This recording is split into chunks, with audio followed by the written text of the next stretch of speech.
Hey, friends. Hey, I'm sad to announce that our Christmas party scheduled for this Sunday will be postponed. We won't be gathering for the bonfire or the party as we had been planning. For the last month or so, our staff had been thinking an outdoor Christmas party could be a fun and safe option in lieu of an indoor Christmas candlelight service.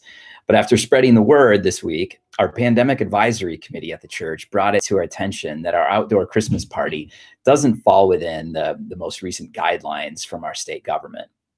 In fact, our Christmas party is the exact type of event the governor was trying to avoid. Truth be told, we just didn't read the state directives closely enough to notice.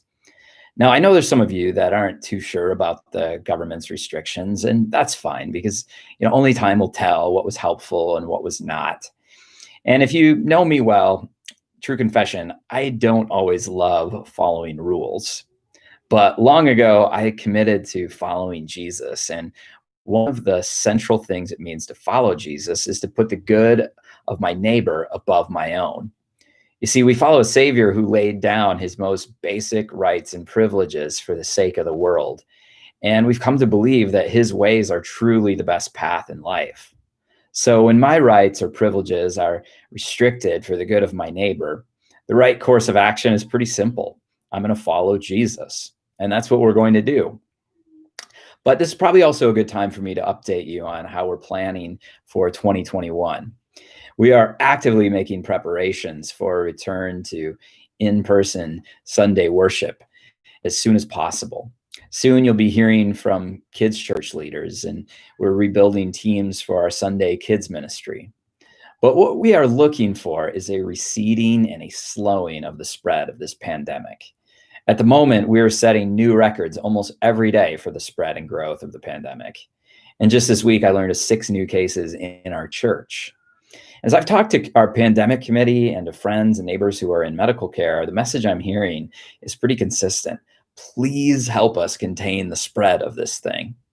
So I continue to pray that this new year brings with it a rapid change of course in the spread of COVID, and I hope you'll pray with me. I'm also praying for the efforts of researchers and doctors to develop vaccines and treatments that they'll take rapid effect with minimal side effects. And I'm praying that we're in a position to resume gathering in person very soon as a church. In the meantime, our pastoral team is going to continue to host online gatherings, and we're going to continue to drop in and visit you all in person. During Thanksgiving week, our pastoral staff drove all over the county passing out Advent booklets to everyone we had a good address for. And it was a real joy to see so many of you in person. And since we won't see you this Sunday, we're going to start making the rounds again. And I hope to see many more of you at your front door. And I'm also hoping that you'll sign up for our Secret Jesus initiative that we announced last week. Just a simple sign up. You'll get a person to pray for and to bless this holiday season from the church family. You can also sign up still for the food pantry cookie drive. And you can do both those on the mobile app. And I'd even love to have more of us than normal show up to the food pantry on Saturday the 19th.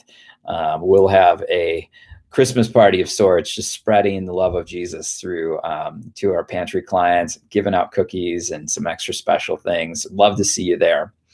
And also, I'm looking forward to seeing you at your front door. And I'm praying that God meets you and continues to bring peace and hope and love into your hearts this Advent.